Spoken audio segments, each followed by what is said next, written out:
And when Patrick's face reappears, there it is.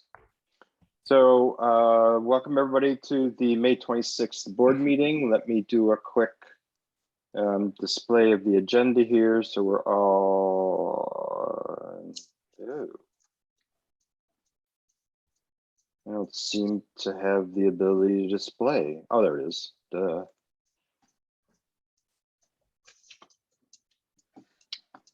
So here's the agenda.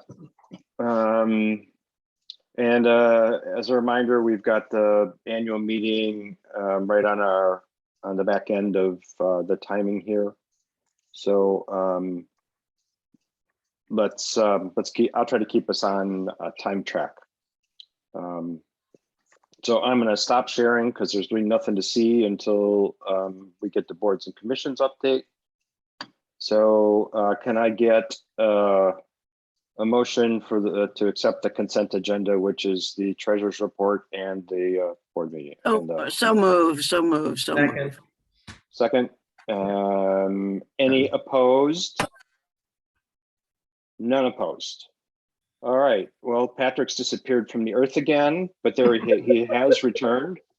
So I'm going to move right on to the next element, which is the open space amendment update. So no documents are available. We're just going to chitty chat about it. So Patrick, please go ahead. Thank you, Mr. President. So as a board, I think I informed them at the last meeting that when we sent the CAN's position on the open space amendment to the city council members, to the mayor, and to the city manager, outlining our opposition and making 7 specific recommendations for changes, both to the open space amendment and also to deal with the issue of the impact of infill development in residential neighborhoods.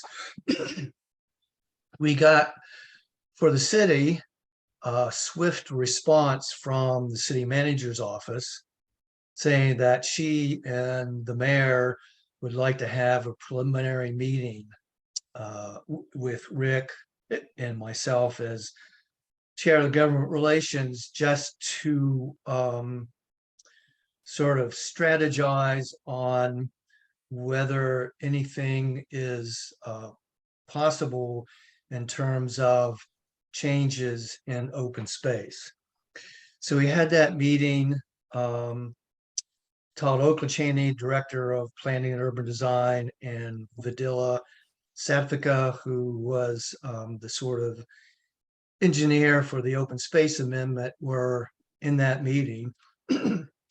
We did not discuss our recommendations specifically, but just sort of had a general discussion about whether this was doable and talked about the timing of it all. So the mayor was reluctant to, go any further with this because of the timing, because it was going to go to planning and zoning and then to the city council. And she said that the city had been working too long on this to hold up the timetable anymore. The city manager disagreed with her and said, I think that the recommendations that CAN made are worthy enough for staff to take a deep dive into and come back with for a further discussion on what is actually possible. And she said, some of these may possibly get done before the city council vote, or they may come after, but she said it's worth looking into. Unfortunately, because of time, everybody's schedules, particularly Todd's, the first available date we could have for a follow-up meeting came 2 days after planning and zoning, planning and urban design took the open space amendment to the Planning and Zoning Commission, which approved the amendment by, I think it was a 5-1 vote.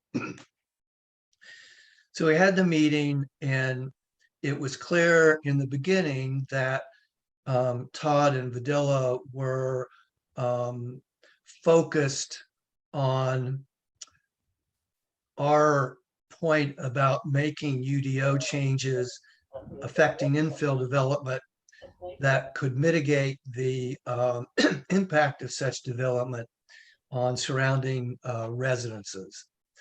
And Vidila had proposed created a presentation to show us, and I'll get back to that in a minute.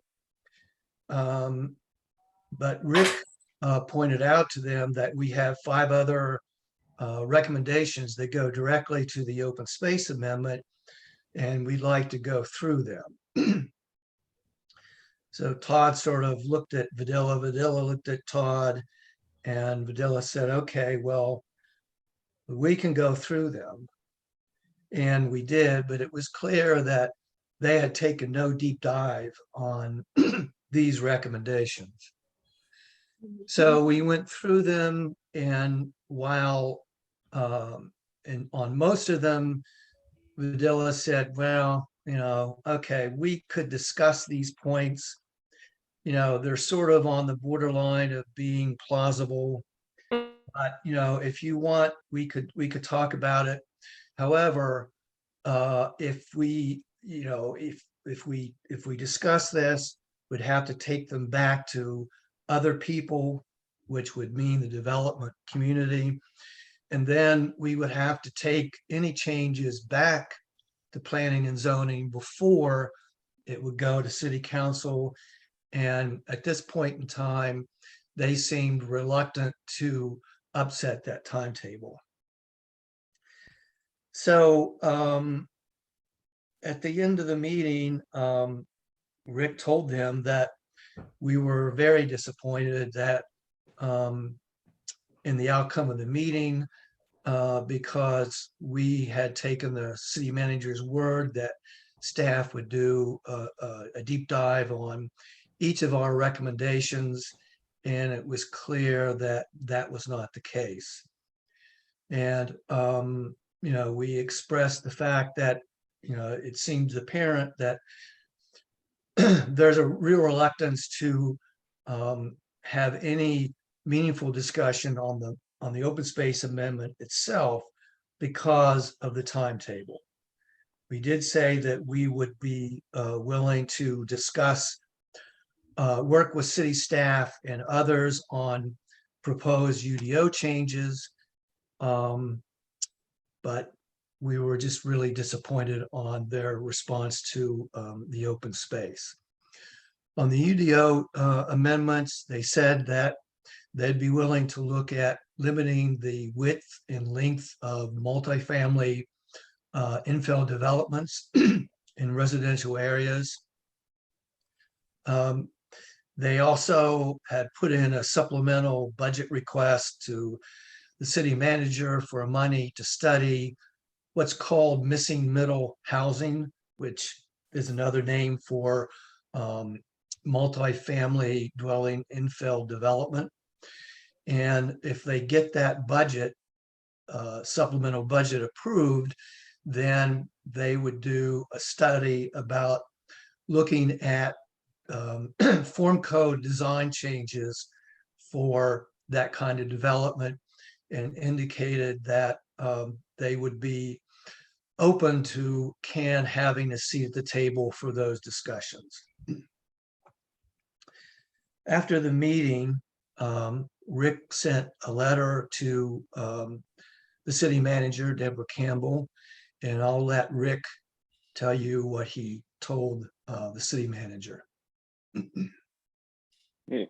I essentially told her that we had trusted that she'd given direction to planning and urban design for deep dive on all elements of our issues, and that that was not accomplished. that it was clear that there had not been consideration of 5 of the 7 elements, and that was fairly disappointing and discouraging, that she should know that they did not follow the directions that she gave publicly. And I invited her to come and explain that and how that could turn out at a future CAN meeting, and also suggested that she should come to a CAN board meeting to talk about how CAN and she could work more effectively in the future, so we don't have these false starts. No response to date, and it's been, I don't know, 3 weeks, Patrick, probably. 3 weeks, yep. So yeah, just disappointing to have that kind of commitment in a public setting with the mayor present and her staff, and then no action. So I don't really have anything more to add than what Patrick said and that.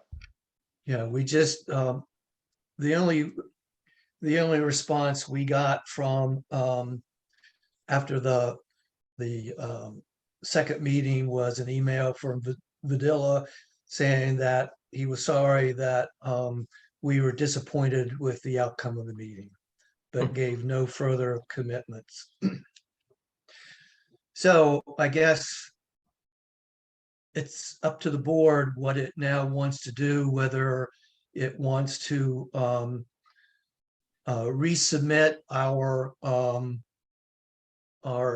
position statement on the open space amendment, and then have people speak at the public hearing on the open space amendment, which I think is June 24th, 28th, whatever the last meeting in June is. So open discussion. I see Steve's hands up.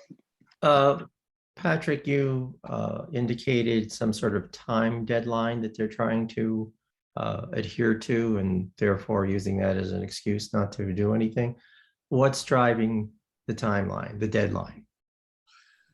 Well, the only thing we know is what the mayor said, that she wants to get this done because the city's been working on this for more than 2 years. I'm sure Sharon could tell us exactly, but at least 2 years, maybe 4 years, with fits and stops. And now that it's gone to planning and zoning, and they had recommended approval of the open space amendment, they wanted to go to city council. And apparently, if there's any changes in what was presented to planning and zoning back in earlier this month, then everything has to go back to planning and zoning. I don't know why that couldn't have happened in June and still go to the city council in the end of the month, but they just seemed reluctant to go that route. So any changes in the open space amendment would have to be considered post council action. Or as a component of council action. You can lobby during the council meeting public hearing for changes, and they can take a motion to accept those changes or not. My experience has been that that's pretty rare. Usually the only changes they'll accept is a recommendation from another council member that they feel they need to get the vote.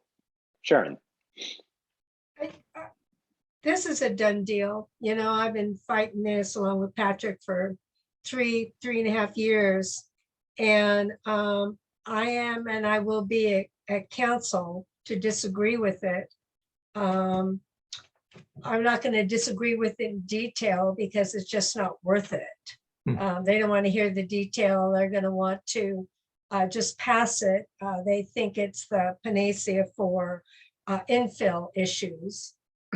And I think the next step, if any of us have got the wherewithal to do it, is to follow these projects as they go through and see how it affects us physically as a neighborhood. That is the only thing we're going to have left for us to do, to come back and bring to them the actual physical changes that are impacting our neighborhoods. And that'll have to come through knowledge of TRC, developments that are coming through, what the old changes were, what the new, and somehow try to make sense of it so that we can lobby council and say, this is impacting our neighborhoods this way. Because they're hell bent on getting this to go through. And I thought, well, now what? Now that I know it's going to go through, that's the only thing I can say is just to get smarter. I'm on TRC, so I see a lot of this. I'll just have to get more. Instead of looking at the tree impact, I'll have to look at the open space ordinance and try to make some comparisons on how it is going to impact us with some help of other people on CAN, so we can formulate it into a concise report to council or whomever. That makes any sense to everybody. That's my only thing I can think of to do at this point. If Go ahead, so, Steve, then Barbara. am I to understand then that the council is completely unaware of CAN's position? No, because we sent them the letter. Now, obviously the mayor read the letter and responded. We didn't get any response from any other member of the city council. Whether they read it or not, we have no idea. And could we read that into the public record for the meeting upcoming? In other words, have we gone public with our position beyond what we just talked about? We have not. Can we exert any public influence by doing so? I'm just putting that out as a question. We can try. I don't know where. Well, I can imagine that at least I know of 3 affirmative, strong supporters of the open space amendment. I don't know how the other 4 members feel. If the board thinks it's worth a try, then we'll give it our best shot. But it's going to frankly require each board member to take this back to their respective neighborhood associations, if not in a meeting, if that's not, if the time doesn't work for that, at least through email, and get people to write to the city council and ask them to delay action on the open space amendment. And they're welcome to use our position statement to back that up. Barbara. I know for a fact that Padilla's been pushing this, and for over 4 years, I've been fighting it at least that length of time. And I know in conversations I've had with the council folks that they are tired of looking at it, tired of hearing about it, and just want it passed. And the push is coming because there's so many other things coming down the pike. They're under the very misguided assumption that if they can cram enough housing in here, it's going to solve the affordability issue, which it will not.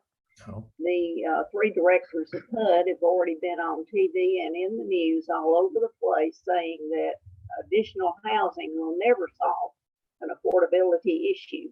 There's too many other things there. So my suggestion, I agree with Patrick and Rick and Steve that yes, we can take it to our associations through email if we're not having meetings, but I also think that a letter to the dear editor, if we can get it in the paper and Mountain Express. There's already been one lady raising heck about it in the editorial letters this week. I forgot to cut it out, but I may still have that paper.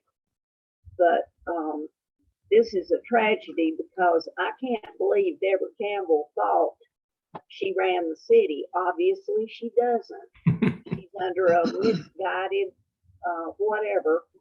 So that would be my only suggestion. I'm like Sharon, though. I think it's a done deal. And they have known from day one where CAN stood, because I was in person meetings with the Gilbert in his office raising heck about it. So there's no excuse. They know we have concerns about it. All neighborhoods should have concerns. And I don't know what else to suggest other than go up there and say, hey, you lied to us face to face. You didn't follow through. Nobody did what they were supposed to, and walk away. Any comments from anybody else?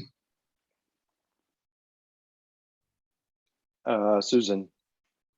Yeah, I just want to say that I believe that Padilla also may be emboldened, that he doesn't have to think he has to listen to anybody, because he had a lawsuit with the city that went on for many years, and he finally won it. And he got money, and he got a promotion. He can't get any more promotions for a couple of years. But up until this point, he was not in as good stead with the city. He was fighting the city. That's now done. And I just wonder whether or not part of what we're seeing and experiencing is Padilla, who feels like he has unlimited power now. He's Teflon now. Yeah, Yeah. can't be touched. Correct. Anybody else? So I think the recommendation on the table is that maybe we make a minor update to our position, calling out the fact that promises were made and not delivered. Do that in as clean a way as we can, and run that back out to all the typical, you all to push down to your neighborhoods if you can. And we did just get our position on boards and commissions into Mountain Express as a letter to the editor. So I'll go back to her and try her first. There was some interest from Citizens Times on our boards and commissions position, but then that person fell off the face of the earth and never got back to me. And you know how these letter of the editors go, you have to commit to only one source publishing a letter to the editor. Mountain Express won't take it if we're given exactly the same thing to somebody else. So sounds like that's our plan. Anybody opposed to that being the outcome of this discussion right now? Because that's consistent with our behavior and not a massive amount of work, which of course would get in the way of all the other things we're doing if we did it. Okay. Sounds So like a what- plan. One last thing, and I'll be bringing this back to the board at some point. If we do get a signal from the city that they're going to go ahead with looking at UDO changes for infill development, I'll bring back to the board to get its approval to make sure that we are at the table, so that it's not all developer driven. Okay, good. Well, we got to keep moving on if we're gonna get done before the next meeting starts. So Patrick, you're up 2 more times in a row. This one is on developer neighborhood meeting guide. So the only update really that I have is that according to Chris Collins in Development Services, it looks like the rollout of the neighborhood meeting guide will happen in late July. I still haven't seen some last minute changes to the template that they're going to present to developers in terms of their account of neighborhood meetings. And there's a few other loose ends that I'm still waiting to look at. But that should happen the end of July. Once all the language is complete and I have a chance to review it along with the committee, then I will make sure that each board member has that so they can send that out to their respective neighborhood associations, particularly whoever is the point of contact from your association with the city. And then we'll look forward to the UDO changes that are related to that probably sometime in August or September. Any questions? Thanks, Patrick. Okay, urban forestry. Yes. So for the past 4 years now, maybe 5, the Urban Forestry Commission and its predecessor, the Tree Commission, have been advising the city council to provide funding for an urban forester and an urban forest master plan.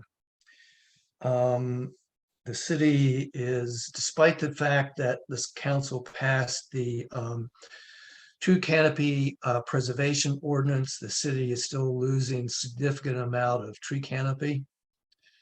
And that goes to both environmental issues as well as things like the heat island effect, which when you lose tree canopy, your ground surface temperature rises, as well as just the aesthetic impact of neighborhoods from having a nice, healthy tree canopy. Each year, there's been an excuse for why they can't fund it. So they've kept kicking this can down the road. This year, the Urban Forestry Commission Budget Working Group had a meeting with Deborah Campbell. And while she gave no commitment, she did give us some encouragement that this might be a good year to provide the funding for that. We've had some individual meetings with certain city council members and gotten support from them on funding an urban forester. And then we learned just the day before the city manager's budget was made public, which was Tuesday, that funding for an urban forester is not in that budget. Once again, it looks like it's going to get kicked down the road. Next year, there'll be another excuse, and the year after that, another excuse. And as far as the Urban Forestry Commission is concerned, it's either time to fish or cut bait on this issue. So I am, and the funding for an urban forester meets 3 of the 6 city council priorities for this year. One of the most obvious one is neighborhood resilience, because trees not only add aesthetic beauty to neighborhoods, but they also affect property values. They provide environmental benefits. And there's been a multitude of studies that show that neighborhoods and communities with a real healthy, vibrant tree canopy creates well-being from neighborhood residents. It also meets the priority of equitable and sustainable affordable housing, because you can have affordable housing all you want, and if there's no trees, if there's no benefits that those houses and the residents get from a healthy tree canopy, then it's not a win-win situation.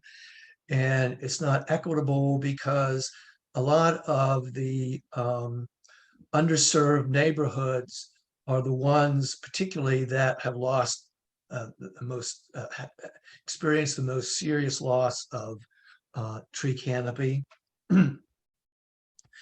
And it also meets the priority of increasing and improving city staffing. So with that in mind, and particularly with the emphasis on neighborhood resilience, I'd like to ask the board if they would approve a motion to support the funding for an urban forester. I think with some creative work, we can get private funding to fund an urban forest master plan, but it's the urban forester that's the critical need. And if the board so desires, then I will write up a position statement to send to the city council in advance of the public hearing on the budget, which is the first meeting in June. Is that a motion? You need a second? Well, I'm asking for someone to make a motion. I'll make that motion. I'll Okay. second it. Okay, can we have, let's have discussion now. Sharon, I see your hands up. Yeah, of course, I'm going to. What I see from the staff end of it and being on TRC is that they cannot find a reason to fund it because they're trying to keep everything in-house. And I've said this before, as long as we, as a volunteer, do TRC, as long as they put money towards green works to help with the inspectors, as long as the planner looks at the plans to see if the developer is falling within the criteria of it, then what is missing, the missing middle, is going out and looking to see if the developers are meeting the plan, if the trees are viable, if it's actually working on how the city has it set up.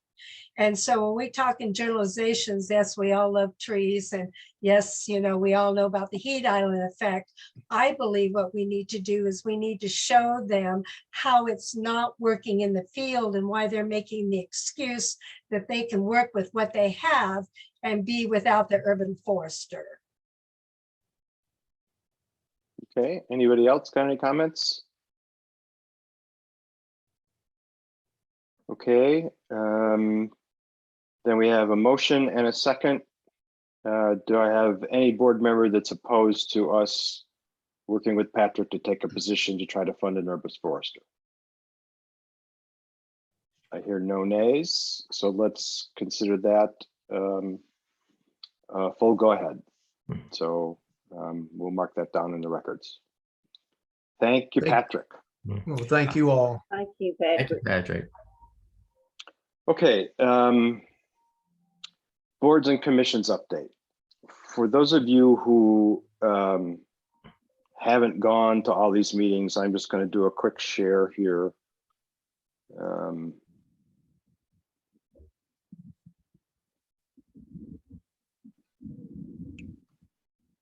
This is a latest letter. I took this out of email and put it in a document you could all see.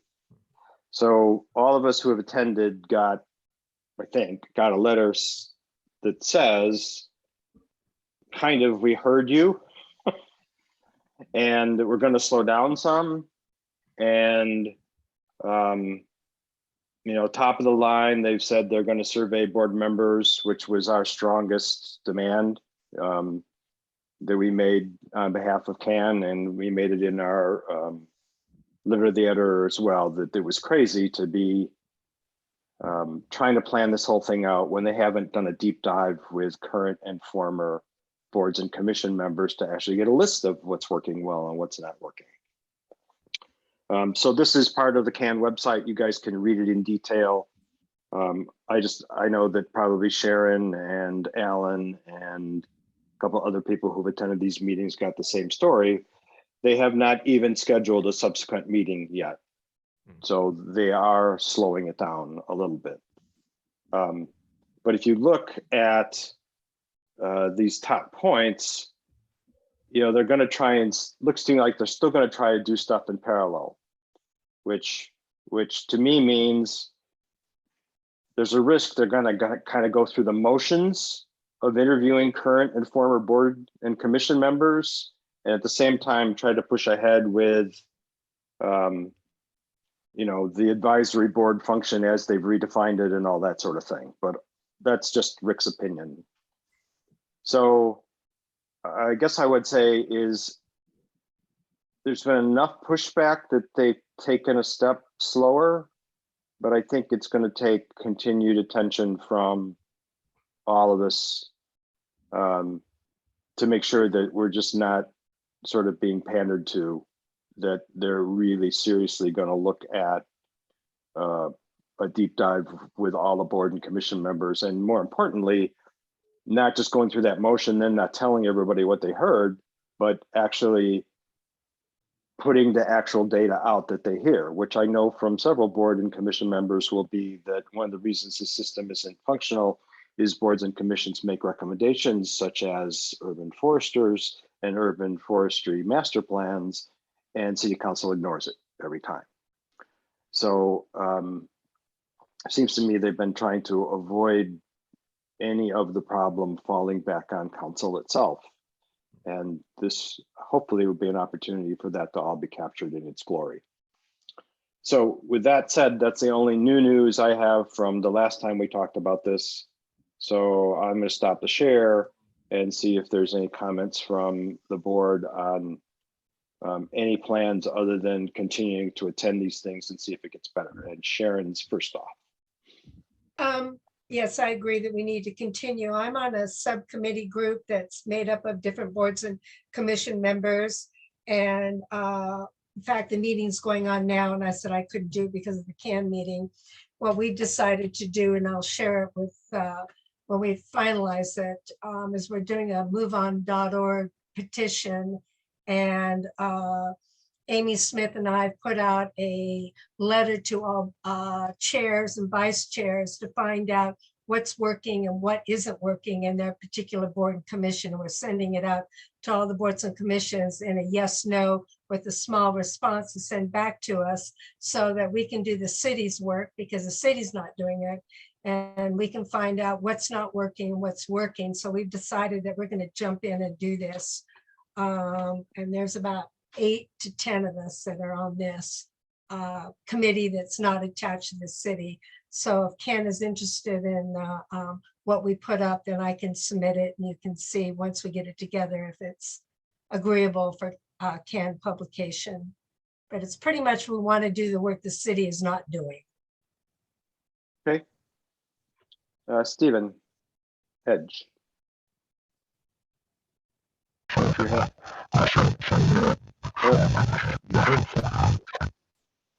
Stephen, your audio's not working at all.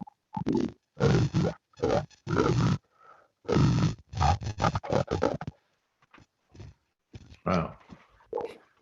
I'm going to mute you, Steve. You should probably log out and log back in. Any other comments from anybody? Just a quick one, Rick. I'm sorry I was not able to be there, but I was working elections that day and they knew ahead of time I couldn't, but I did get the letter that you just displayed for everyone on the board. So evidently I haven't been kicked off, but this is so discombobulated, and I'm so thankful to each and every one of you who spoke on CAN's behalf and maybe got through to these people that it needs to be slowed down and looked at. I won't deny it probably does need to be improved, but not the way the city wants it. Improvements can be made with the consensus of all of us, hopefully, from neighborhoods So thank you for being there and speaking up for all of us. Okay. Anybody else?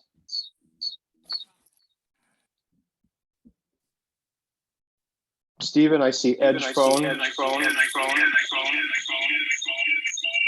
I need to mute something. Why don't you just quit your All right, other? is that better?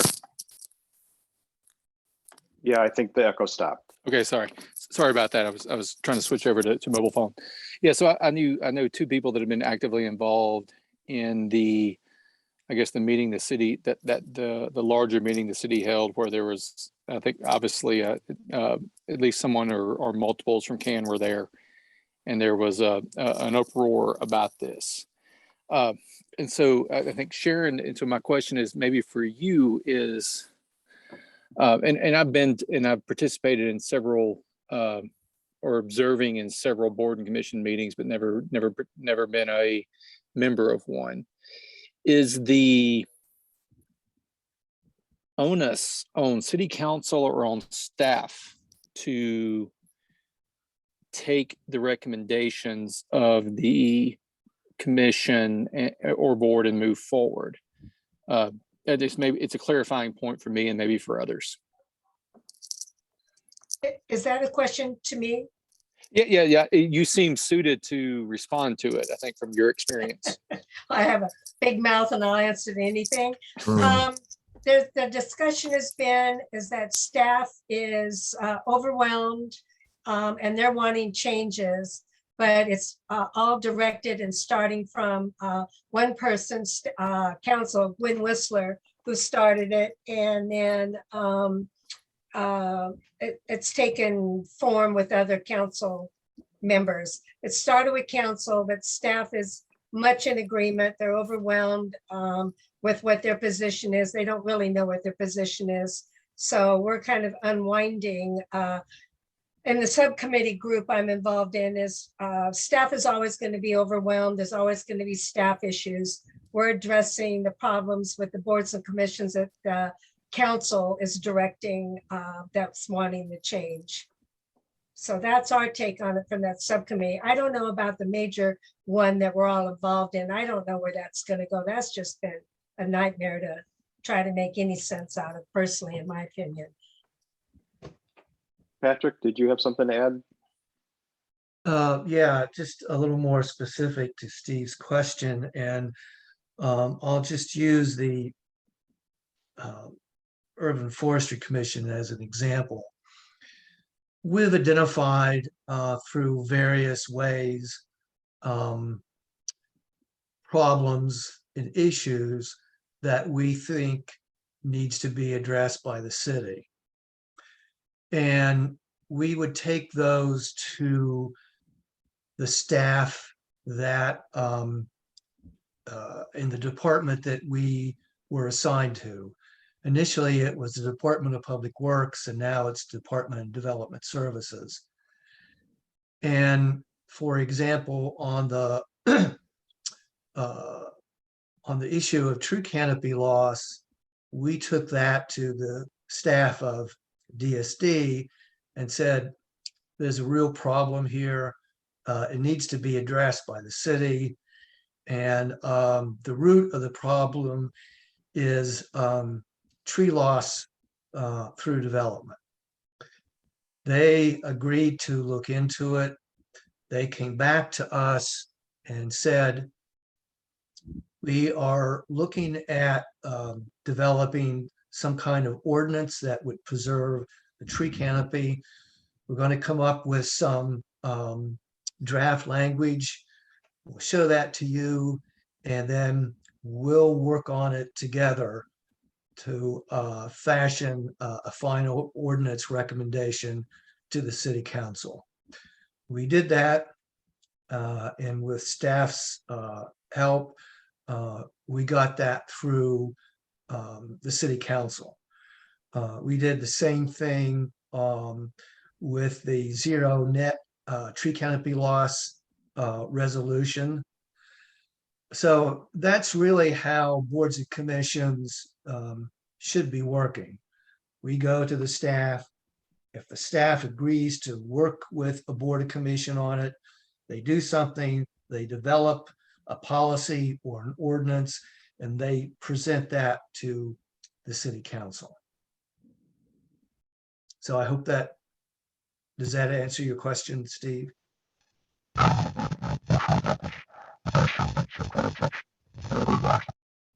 You got to do it on your phone, Steve. While he's doing that, I wanted to pipe in and say, Patrick's entirely correct, but of the people that are on the boards and commission on my subcommittee, we're the only boards and commission that's functioning that way. We're very unusual at the Urban Forestry Commission. The rest are, it's just been listening to what they're doing and what they're going through. It's a whole, you wouldn't even know that they function at all. So UFC is incredible. It's an incredible board and commission, but the rest are floundering horribly. So Stephen Edge, one more time, if you can get on your Yep. phone. Are we Yeah, answering your question? Yeah, I apologize for that, Rick. I switched back and trying to make it work. Yeah, so I think what Sharon said, it was exactly where my concern was coming from, is it seems like there's a 2 or 3 that function really, really well, and then everything else is a hodgepodge of support. And I get a little bit of that. So understand where the frustration from the city comes from and from staff on that, but I don't know how we as residents and constituents can improve that. And so there's obviously there's a dilemma there that needs to be worked through. Is, the four that were proposed are obviously not appropriate for moving forward. But what does that truly look like from an effective input back from constituents within the city? And the staff overwhelmness is a concern point, because we want to make sure that we can retain good staff, and that they're not overloaded from that standpoint, and multiple things go into that. But so that was the question for me, was perception from others on where the problem truly lies. And I will stop now. Okay, thanks, Steve. Kathy. So I was just wondering if there's anything that we can do to support Sharon's subcommittee. If she needs any action. So we did that. It's the same subcommittee that did the sort of petition, right, Sharon? It's the same group of people. So we hopped on what they did, and we shared that out, assuming that the quality of their plan is as good as what that was, which I would expect. I think, we, myself, Sharon, Alan, Patrick, those of us Helen, who've been going to this, we can consume what she's got. And, in the executive committee, if it looks really good, I think we just run with it, because I see consensus from the board to just keep putting pressure on improvement, not like tearing the whole thing down and creating a different version of a mess at this point in time. So I think that's our go forward plan. And in conjunction with that, see if they're serious about doing any of these other things. Sharon, I do have one question, just while we have everybody on the board. Have you tried to drag any of the city staff into this? No. And is that because you think they'll get in the way, or I'm just curious, because like you said, UFC works the best because they somehow managed to get engagement from city staff on the things that they're trying to do. So I just was curious, the thinking of the team. I was invited in this committee with other people on it, and we're trying to formulate a way to how to eat this elephant.